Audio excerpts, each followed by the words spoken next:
Hi friends, ఓం సాయిరామ్. బాబాగారి ఆశీస్సులు అందరిపైన ఉండాలని మనస్ఫూర్తిగా కోరుకుంటున్నాను. అందరూ కూడా సుఖంగా, సంతోషంగా, ఆరోగ్యంగా ఉండాలని, ఆ బాబాగారి ఆశీస్సులు అందరిపైన ఉండాలని మనస్ఫూర్తిగా కోరుకుంటున్నానండి. ఇక ఈరోజు వీడియోలో బాబాగారు ఒక మంచి సందేశాన్ని మన ముందుకు తీసుకొచ్చారండి. ఇక ఈరోజు వీడియోలో బాబాగారు ఏం చెప్పబోతున్నారో చూద్దామంటే, తల్లి, శని ద్రోహం శాశ్వతంగా దూరమయ్యే సమయం వచ్చింది. కేవలం 5 రోజులలో ఊహించని మార్పు నీ జీవితంలో మొదలు కాబోతుంది అని చెప్పి బాబాగారు ఈరోజు ఒక మంచి సందేశాన్ని తీసుకొచ్చారండి. మన జీవితంలో ఏదైనా సమస్య వస్తే, ఏదైనా ఒక పెద్ద ఆపద వస్తే ఆ సమయంలో చాలామంది అంటుంటారు, ఇదేంటి శనిలా దాపరించింది అంటుంటారు. ప్రతి ఒక్కరి జీవితంలో కూడా శని భగవానుడి అనుగ్రహం ఉంటుంది. కానీ ఆయనని మాత్రం ప్రతి ఒక్కరు కూడా తిట్టుకుంటూ ఉంటారు. ఒకవేళ మీ మనిషిలో కూడా అలాంటి ఆలోచన ఉంటే, ఏదైనా సమస్యతో బాధపడుతూ కష్టాలలో ఉన్నవాళ్ళు ఇలా తిట్టుకుంటూ ఉన్నట్లయితే శని ద్రోహం శాశ్వతంగా దూరం అయ్యే సమయం వచ్చేసింది అంటూ ఈరోజు బాబా గారు మనకు ఈ సందేశాన్ని పంపుతున్నారండి. కేవలం 5 రోజులలో మన జీవితంలో ఊహించని మార్పు రాబోతుంది అంటున్నారు. కాబట్టి ఈరోజు బాబా గారు ఈ వీడియో ద్వారా ఏం చెప్పబోతున్నారో ఒక చిన్న కథ రూపంలో తెలుసుకుందాం. కేశవపురం అనే గ్రామంలో సీతయ్య అనే ఒక ధనవంతుడు ఉండేవాడు. అతని దగ్గర చాలామంది పని వాళ్ళే ఉంటారు. సీతయ్య ఏ పని చేయనవసరం లేకుండానే పనివారన్ని పనులు చేసి పెట్టేవారు. ఏరా రాము, ఈరోజు వంట ఏం చేస్తున్నావు అని సీతయ్య తన వంటవాడితో ఇలా అడుగుతాడు. ఏమైనా కొత్తగా తినాలంద్రా, మరి ఈరోజు నీ పనితనం చూపించు. ఇంతకుముందు నేను తినని వంట ఏదైనా చేసి చూపించు. రోజు కొత్త రకం వంట అంటే నేను ఎలా చేసి పెట్టేదయ్యా. సరే, ఒక పని చేస్తా. ఈరోజు నాటుకోడి కొత్తగా వండి పెడతా. తిన్నారంటే ఇక అదే మీరు 10 సార్లు వండి పెట్టమంటారు చూడు. ఒరే రాము, నాటుకోడి ఏంటిరా, ఎప్పుడు తినేదేకా. నాటుకోడి కాకుండా వేరే ఏదైనా చేసి పెట్టు. దాంతో పాటుగా మంచి రుచికరమైన మిఠాయి కూడా చేసి పెట్టు. నీ వల్ల కాకపోతే చెప్పు, నేను వేరే వంటవాడిని చూసుకుంటాను.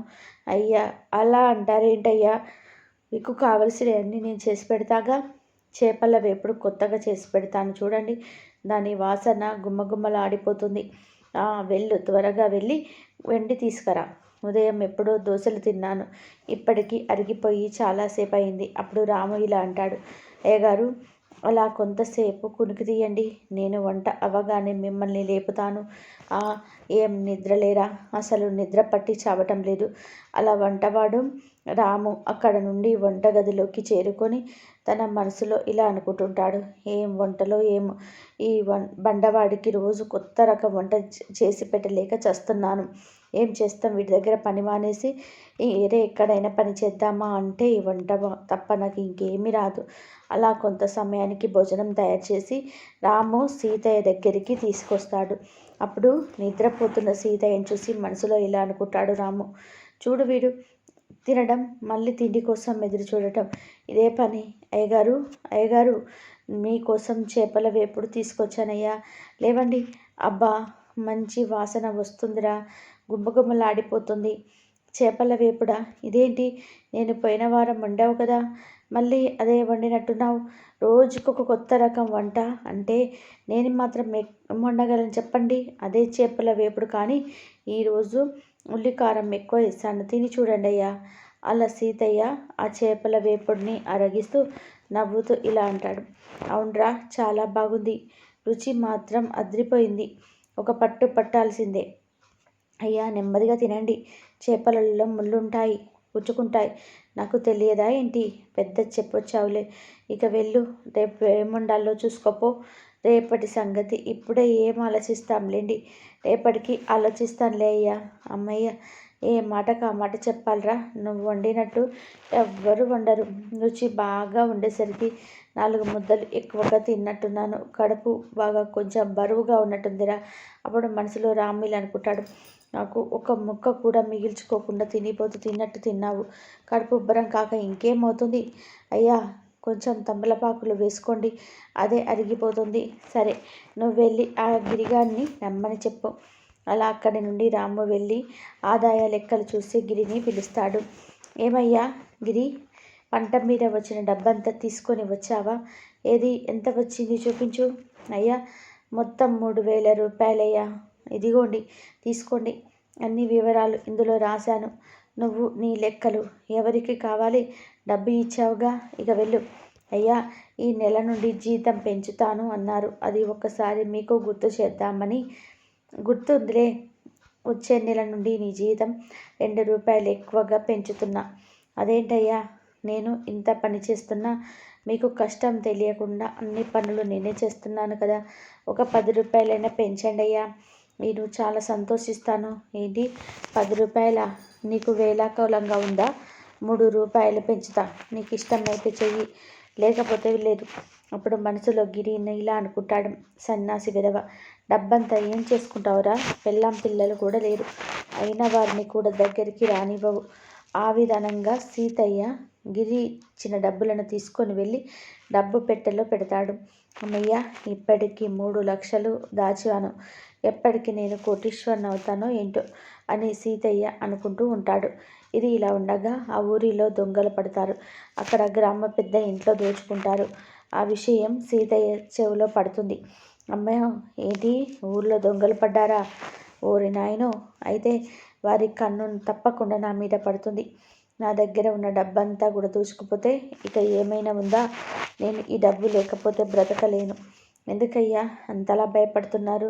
మన ఇంటి దగ్గర ఎప్పుడూ గురువు కాపలా ఉంటారు కదా. ఆ దొంగలు మన ఇంటి వైపు ఏం చూడరు. మీరు కంగారు పడకండి. సరే కానీ మన పొలానికి ఎరువులు తీసుకురావాలి. దానికి ఒక 50 రూపాయలు ఖర్చు అవుతుంది అయ్యా. అవి ఇస్తే నేను వెళ్ళిపోతాను అని గిరి అంటాడు. అప్పుడు సీతయ్య ఇలా అంటాడు, అదేంటి, నీకు ఖర్చులకని ఇచ్చిన డబ్బులు అప్పుడే అయిపోయాయా ఏంటి? మళ్ళీ డబ్బులు అడుగుతున్నావు? మాట వస్తే డబ్బు డబ్బు అంటావు. నేను ఎక్కడి నుండి తేవాలి? మీరు ఇచ్చిన డబ్బు అందరికీ జీతాలు ఇవ్వగా ఎప్పుడో అయిపోయాయ్యా. అయినా నా సొంత పొలానికి ఏమైనా అడిగానా ఏంటి? మన పొలం పంట బాగా రావాలని ఎరువులు చల్లుతున్నాము. దాని ద్వారా అధిక పంట పండితే డబ్బు బాగా వస్తుంది కదా. అవసరం లేదు అంటే చెప్పండి, వదిలేద్దాం.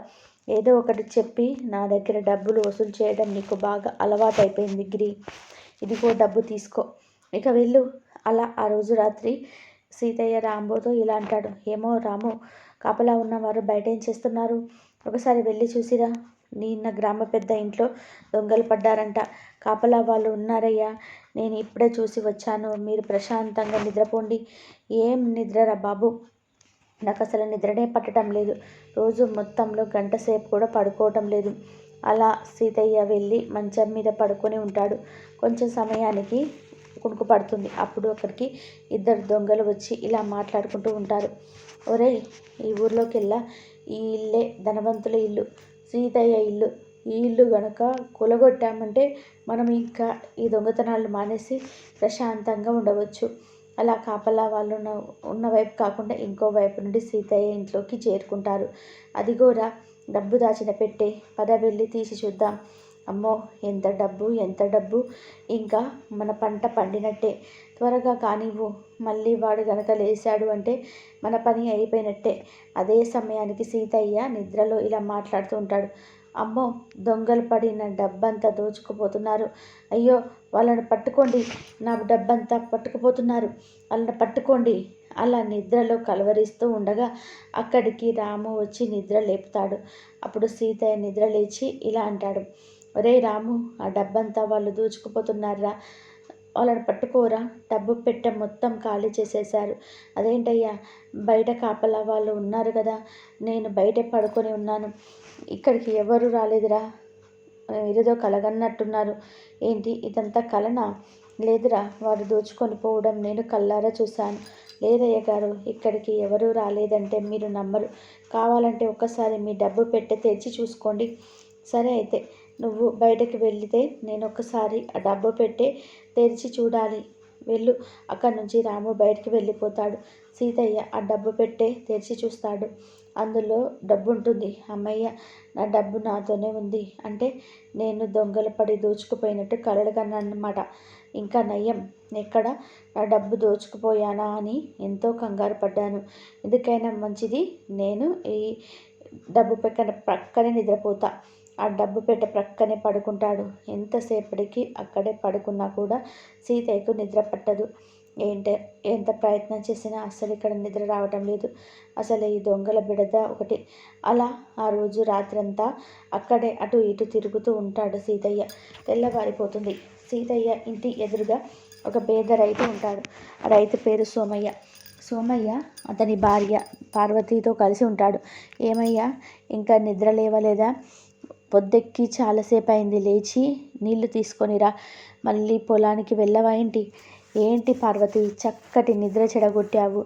ఈ రోజుకి నువ్వే నీళ్లు తీసుకురావచ్చు కదా. ఆ కావడి పట్టుకొని నీళ్లు తేవడం నా వల్ల అవుతుందా ఏంటి?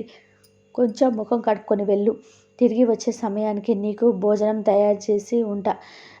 పొలానికి వెళ్ళడమా? మనకేదో 10 ఎకరాల పొలం ఉన్నట్టు ఉన్నది 1 ఎకరం. దానికి ఎంత తొందరగా వెళ్ళాల్సిన అవసరమే లేదులే అంటూ కావడి పట్టుకొని ఇళ్ళ కోసం అక్కడి నుండి వెళ్తాడు సోమయ్య. ఇదంతా ఇంటి ఎదురుగున్న సీతయ్య గమనిస్తాడు. ఇక ఆ సోమయ్య చూడు ఎంత ప్రశాంతంగా నిద్రపోతున్నాడు. ఇక భార్యతో కలిసి సంతోషంగా ఉంటాడు. వారి దగ్గర ఉంటే చిల్లి గవ్వడ కూడా లేదు. అయినా ఇంత ఆనందంగా ఎలా ఉండగలుగుతున్నాడు? నా దగ్గర ఇంత ఆస్తుంది, ఇంట్లో నౌకర్లు ఉన్నారు, నేను కాళ్ళు కదిపిన అవసరమే లేదు. అయినా కూడా నాకు నిద్ర సరిగ్గానే పట్టడం లేదు. అలా అనుకుంటూ ఉండగానే సోమయ్య కావడితో నీళ్లు తీసుకొని వస్తాడు. ఇదిగోనండి భోజనం. మధ్యాహ్న సమయానికి తినండి. సాయంత్రం త్వరగా వచ్చేయండి. స్నేహితులంటూ అటు ఇటు వెళ్ళకండి. నిన్ను పెళ్లి చేసుకున్న తర్వాత నాకు స్నేహితులు కూడానా? సరేనే, నేను వెళ్తున్నాను అని సోమయ్య అక్కడి నుండి వెళ్ళిపోతాడు. అలా ప్రతిరోజు సోమయ్య గమనిస్తుంటాడు సీతయ్య. ఎటువంటి బాధలు లేకుండా ప్రశాంతవంతమైన జీవితం గడుపుతున్న సోమయ్యను చూసి, ఆహా, వాడు చూడు ఎంత ఆనందంగా జీవిస్తున్నాడో.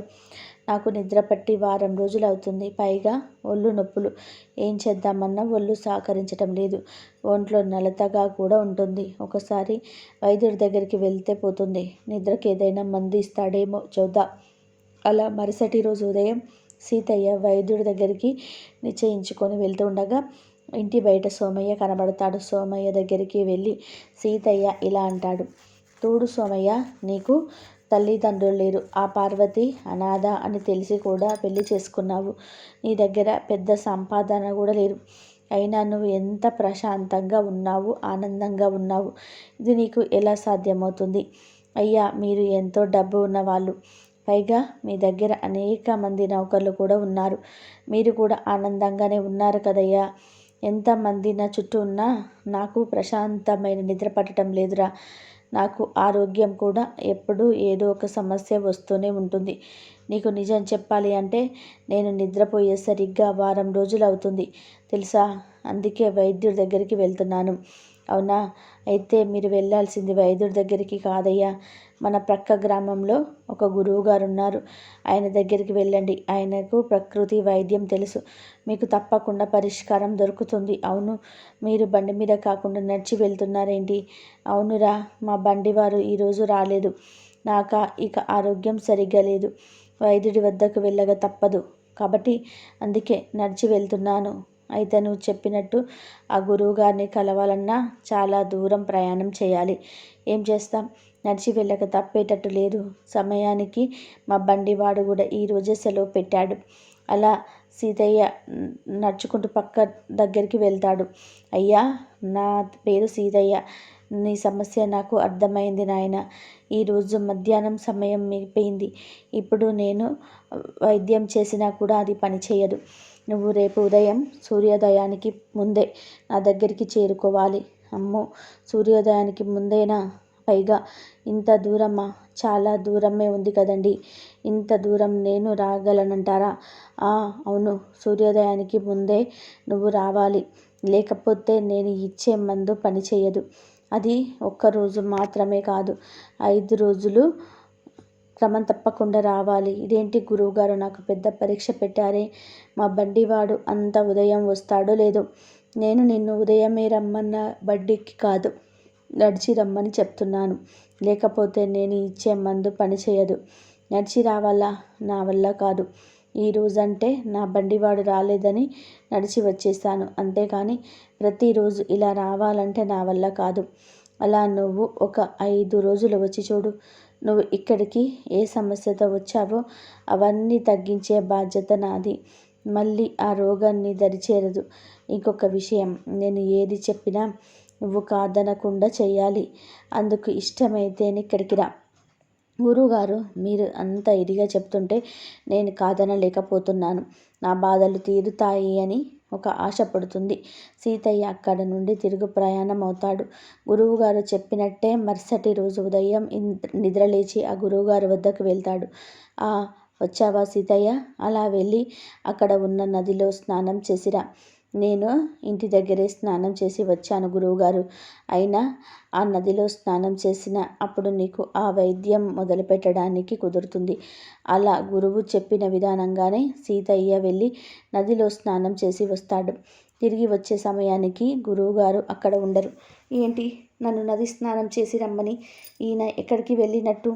ఇక్కడే ఎక్కడో ఉండి ఉంటారు. అలా కొంచెం సమయం అయిన తర్వాత గురువుగారు అక్కడికి వస్తారు. అయ్యా, మీరేదో వైద్యం మొదలు పెడతానన్నారు. ఇప్పటికే చాలా సమయం అయిపోయింది. నాకు బాగా ఆకలిగా ఉంది. ఇంటికి వెళ్ళాలి. ఆ మందులేవో ఇస్తే వెళ్తా. సీతయ్య, ఈరోజే కదా వైద్యం మొదలైంది. నువ్వు ఈరోజు వచ్చినట్టుగానే రేపు ఉదయం కూడా ఇక్కడికి వచ్చేసే. అలా 3 రోజులు ఏమీ వైద్యం చేయకుండానే నది స్నానం చేయించి ఇంటికి పంపించేస్తాడు. 4వ రోజు సీతయ్య ఇలా అనుకుంటాడు. ఏంటి గురువుగారు, 4 రోజుల నుండి నాకు సూర్యోదయానికి ముందే ఇక్కడికి చేరుకోమన్నారు. తీరా ఇక్కడికి వస్తే నది స్నానం చేసి పంపించేస్తున్నారు. ఈ నది స్నానం కోసమైతే నేను మా ఊర్లోనే చేసేవాడిని కదా, ఇక్కడ దాకా రావడం ఎందుకు? చూడు సీతయ్య, నువ్వు నిన్న ఎన్ని గంటల సేపు నిద్రపోయావు? నిన్న 4 గంటల సేపు నిద్రపోయాను. బాబుగారు, చూసావా, నీకు అసలు నిద్రపట్ట దగ్గర నుండి 4 గంటలు నిద్రపోతున్నావు. పైగా ఈ 4 రోజులు నీకు సూర్యోదయం కంటే ముందే నిద్ర లేవడం కూడా అలవాటైంది. నేను నీకు వైద్యం చేయడం 4 రోజుల క్రితమే మొదలైంది కదా. అవును గురువుగారు, మీరు చెప్పింది నిజమే. నిద్రపోయింది 4 గంటలే అయినా ఎంతో ప్రశాంతంగా నిద్రపోయాను. పైగా ఇక్కడికి వచ్చినప్పుడు ఒళ్ళు నొప్పులు, కడుపులో నలతగా ఉండటం అంతా కూడా తగ్గిపోయాయి. ఇప్పుడు గురువుగారు ఇలా అంటాడు. నిన్ను మొదలు చూసినప్పుడే తెలుసుకున్నాను మీలో ఎటువంటి సమస్య లేదని. నువ్వు నీ సొంత పనికి కూడా ఇతరుల మీద ఆధారపడుతున్నావు. ఉదయం సూర్యోదయానికి ముందే నిద్రలేచి ఇంత దూరం నడిచి రావడం వలన నీ శరీరం కష్టపడడానికి అలవాటు పడింది. పైగా బ్రహ్మ ముహూర్తంలో లేచిన వారికి సగం రోగాలు దానంతట అవే తగ్గిపోతాయంట. నువ్వు తీసుకునే ఆహారం కూడా మితంగా తీసుకో. ఇలా చేస్తే నీకు ఇంకా ఎటువంటి వైద్యము అవసరం ఉండదు. గురువుగారు, మీరు చెప్పింది నాకు పూర్తిగా అర్థమైంది. ఇకపోతే ఇదిగోండి మీ వైద్యానికి నేను చెల్లించే డబ్బు. ఈ డబ్బు నువ్వు కష్టపడి సంపాదించావా? ఈ డబ్బు నాకు వద్దు. అయినా ఇప్పటికీ 4 రోజులైంది. ఈ వైద్యం పూర్తి అవ్వడానికి ఇంకొక రోజు మిగిలి ఉంది. రేపు ఉదయం ఈరోజు వచ్చినట్టేరా. రేపు ఒక్కరోజు నేను చెప్పినట్టు చేస్తే ఇక నీ రోగం పూర్తిగా తగ్గిపోతుంది. అలా 5వ రోజు సీతయ్య ఉదయమే లేచి గురువుగారి వద్దకు వస్తాడు. చూడు సీతయ్య, ఇదిగో ఇక్కడ పళ్ళ బుట్ట ఉంది. దీని ఖరీదు 10 రూపాయలు. వీటిని 12 రూపాయలకు అమ్మి ఆ డబ్బు తీసుకొచ్చి నాకు ఇవ్వు. గుర్తుపెట్టుకో, వీటిని నువ్వే కష్టపడి అమ్మి ఆ డబ్బు నాకు చెల్లించాలి. అలా సీతయ్య ఆ పళ్ళని తీసుకొని సంతలో తిరుగుతూ వాటిని అమ్మగా వచ్చిన డబ్బును తీసుకొని గురువుకి ఇస్తాడు. సీతయ్య, ఈ పనిని నీకు ఎందుకు చేయమన్నానో తెలుసా? నీకు శారీరక శ్రమ అంటూ ఏదీ లేదు. నువ్వు నీ పనులన్నీ నౌకర్ల మీద వదిలేయకుండా రేపటి నుండి నీ పొలంలో ఏం జరుగుతుంది, నీ లావాదేవీలన్నీ సరిగ్గా నడుస్తున్నాయా లేదా అనేది నువ్వే దగ్గరుండి చూసుకోవాలి. ఇంకొక విషయం, డబ్బు మీద వ్యామోహం ఉన్నంతకాలం సరిగ్గా నిద్ర పట్టదు. దాన్ని తగ్గించుకొని అవసరంలో ఉన్నవారికి ఆదుకుంటూ ముందుకు వెళ్ళు. చాలా కృతజ్ఞతలు గురువుగారు. మీ దయ వల్ల శారీరక శ్రమ విలువ తెలిసొచ్చింది. ఇక నాకు ప్రశాంతంగా నిద్ర పడుతుంది. ఇక నుండి డబ్బు మీద వ్యామోహం తగ్గించుకొని ఆపదలో ఉన్నవారికి సహాయం చేస్తానని మీకు మాట ఇస్తున్నాను గురువుగారు.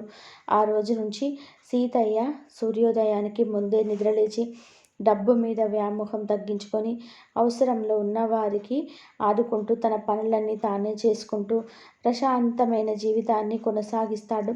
ఇక ఈరోజు బాబాగారు అందించిన ఇంత గొప్ప సందేశం మన జీవితంలో ఎక్కడ మనం తప్పు చేస్తున్నామో శని ద్రోహ శాశ్వతంగా దూరమయ్యే సమయం వచ్చేసింది అంటున్నారు. అంటే కేవలం మనం చేస్తున్న తప్పుల వల్లనే మనకు అవన్నీ కూడా శనిలా దాపరిస్తాయని మనం అనుకుంటాము. కాదు, నిజంగా మనం చేస్తున్న తప్పు ఏంటంటే మనం చేసే పనులను బట్టే కర్మ అనేది వచ్చేస్తుంది. నువ్వు మంచి చేస్తే మంచి కర్మలే నీ చుట్టూ ఉంటాయి, నువ్వు చెడు చేస్తే చెడు కర్మలే నీ చుట్టూ తిరుగుతాయి. కాబట్టి శని ద్రోహం వలన వచ్చిన సమస్యలైతే కావు, శని భగవానుడు నీకు చేసేస్తాడు. ఎప్పుడైతే ఆ భగవంతుని అండగా ఉంచుకుంటావో అప్పుడు నీ ఇంట్లో అన్ని సంతోషాలే ఉంటాయి. కాబట్టి బాబాగారు చెప్పినట్టుగా సూర్యోదయానికి ముందే లేవండి, ఆయురారోగ్య ఐశ్వర్యాలతో ఉంటారు. శారీరక శ్రమ చేయండి, మానసికంగా కూడా ప్రశాంతంగా ఉంటారు. మనం సూర్యోదయానికంటే ముందు లేస్తే ఆరోగ్యంగా కూడా ఉంటాము. ఈ వీడియో కనుక మీకు నచ్చినట్లయితే ప్లీజ్ లైక్ చేయండి, షేర్ చేయండి, సబ్స్క్రైబ్ చేయండి. మరొక మంచి వీడియోతో మళ్ళీ కలుద్దాం. అందరూ బాగుండాలి, అందరిలో మనం ఉండాలి. బాబాగారి ఆశీస్సులు అందరిపైన ఉండాలని మనస్ఫూర్తిగా కోరుకుంటూ సర్వే జన సుఖినో భవంతు. సర్వం శ్రీ సాయినాథార్పణమస్తు. ఓం సాయిరాం. శ్రద్ధ